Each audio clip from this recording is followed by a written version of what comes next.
السلام عليكم، ازيكم يا شباب؟ عاملين ايه؟ اخباركم؟ احنا دلوقتي في مطار جدة رايحين الاردن عمان عشان بكره عندنا باذن الله سبق في وادي رم. تريل ريس هاف ماراثون. متحمس بشكل انتوا لا تتخيلوه. اوريكم البلد واوريكم الريس. ان شاء الله نعمل فيه رقم كويس. انا الرقم مش هيبقى هاممني قوي، بس هيبقى هاممني ان احنا نعمل ميموريز كويسه.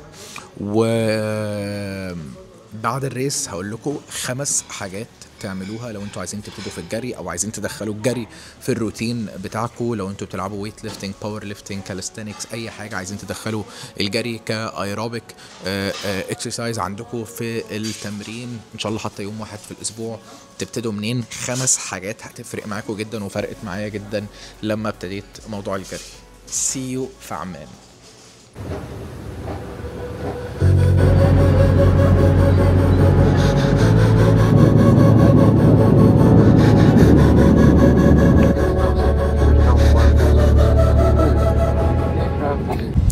وصلنا عمان من شوية ورايحين دلوقتي غالبا هناكل. مش عارف عيسى هيأكلني ايه، بس هو عايز يحكي لي على البلد شوية، فانا قلت يحكي لنا كلنا. فعيسى المايك معاك. اهلا وسهلا فيك يا احمد، نورت عمان. يعني استنيناك كثير، ومعلش هحكي معك اردني شوي. انا بحكي اردني يا زلمه، ولك الحسن. اوكي. استنيناك كثير والله، بس الحمد لله وصلت بألف خير وسلامة. الأردن أو عمان بشكل عام فيها 8 دواوير سابقا. اوكي. حاليا هم صاروا يعني حولوها من دواوير إلى إشارات. تمام. فتحول الاسم من دوار السابع لإشارات السابع. تمام. حاليا احنا وصلنا إشارات السابع. تمام. وحنتعرف ان شاء الله كل ما نوصل عند إشارات السابع، دوار الاول، الثاني، الثالث، الرابع، لغايه دوار الثامن. تمام. في اشياء صارت اشارات وفي اشياء صارت دواوير. تمام. ما تمشيش من الاردن من غير ما تاكل ايه؟ ما تمشي من الاردن ما تاكل كثير اشياء. حاجه واحده. اول اشي لازم تتغدى وتفطر وتتغدى وتتعشى منسف. هذا طبيعي. تمام. واللي بقول لك المنسف في كاسه هذا يدعسه. تمام. كنافة لازم. احنا لسه واصلين المطعم والاكل لسه نازل. غالبا هيشوفوا حد تاني يجري بكره بقى. ايه بعد الفخده دي حد تاني هو اللي هيجري بكره.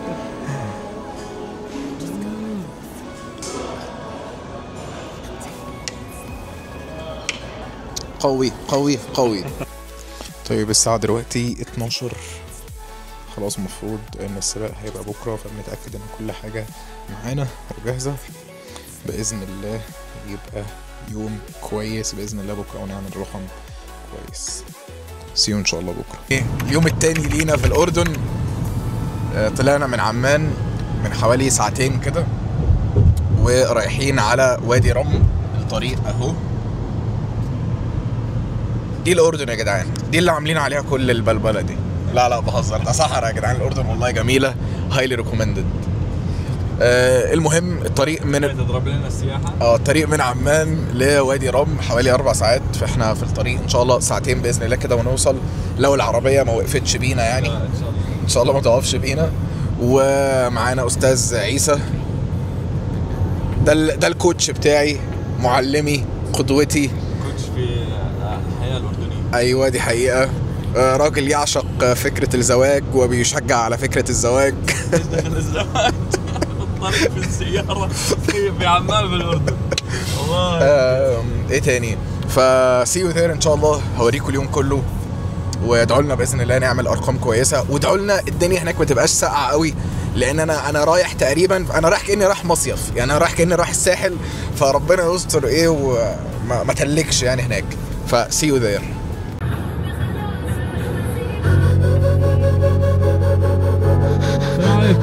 كيف حالك؟ ان شاء الله طيب. تريكس جماعتي والله. Head down the highway side, cold wind but it feels right. With you, I'm heavy breathing. Feels like I'm lucid dreaming. I'm not usually the type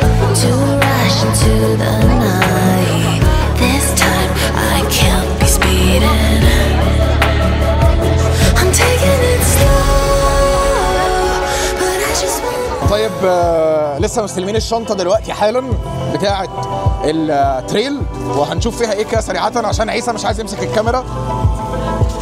فيها البيب نمبر 299، كان نفسي يبقى رقم 300 بس انت رقم 300؟ لا لسه جاي. انا 299. عندنا الانفلوب ده فيه شويه حاجات كده مش هينفع اوريها لكم، يعني في شويه حاجات هنبقى نقراها بعدين.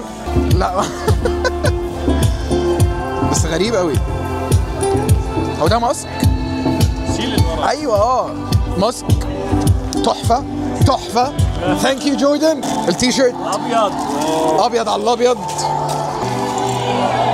ميه اورجانيك انرجي تشوز برضو هنحطها في البلت. وده الجي بي اس تراكر وصفاره عشان هيعملوا عيد ميلاد بعد البتاع ده. ثانك يو لكل المنظمين. قاعدين مستنيين دلوقتي التريل 10 دقايق كده وهنقوم نغير ونبتدي نعمل وورم اب واشوفكم على الستارت لاين باذن الله كمان ساعتين، لسه بدري. ما شاء الله انت عملت 100 كيلو قبل كده، فاحكي لنا بقى ايه ازاي الواحد يوصل ما شاء الله ان هو يعمل 100 كيلو. اول شيء يعطيك العافيه ويسعد مساكم واهلا فيكم في الاردن وفي وادي رم. يعني بالنسبه انا عداء قديم، يعني انا جهزت حالي فتره طويله لعمل ال 100 كيلو، وال 100 كيلو انعمل تقريبا بال 2017. كان اول مره بعمل 100 كيلو، يعني انا بالعاده بعمل فول ماراثون، بعمل نص ماراثون 10 كيلو، يعني بالنسبه لي شغله عاديه يعني. بس كان بال 2017 كان هو عباره عن تحدي. اول شيء تحدي لي انا نفسي، اثنين تحدي لطبيعه المنطقه وتضاريسها، لانه احنا بنبلش من البتراء، من منطقه اسمها المطله في البتراء لوادي رم 100 كيلو تقريبا. وهاي طبيعي بتمر في اعلى جبال بالاردن اللي هن جبال الشراء على ارتفاع تقريبا 3600 متر. كانت تجربه جدا رائعه. انه احنا بال 2017 كان بشهر 11 وصادفنا بالماراثون انه احنا كنا تقريبا نركض فوق الغيم. صدفت انه يعني وصلنا منطقه من الارتفاع بجبال الشراء انه احنا كنا فوق الغيم، وهذا شيء يعني رائع. I'm taking it slow, but I just want more. I'm taking it slow, just go with the flow. I'm taking it slow, but I just want more. I'm taking it slow, just go with the flow. I'm taking it slow.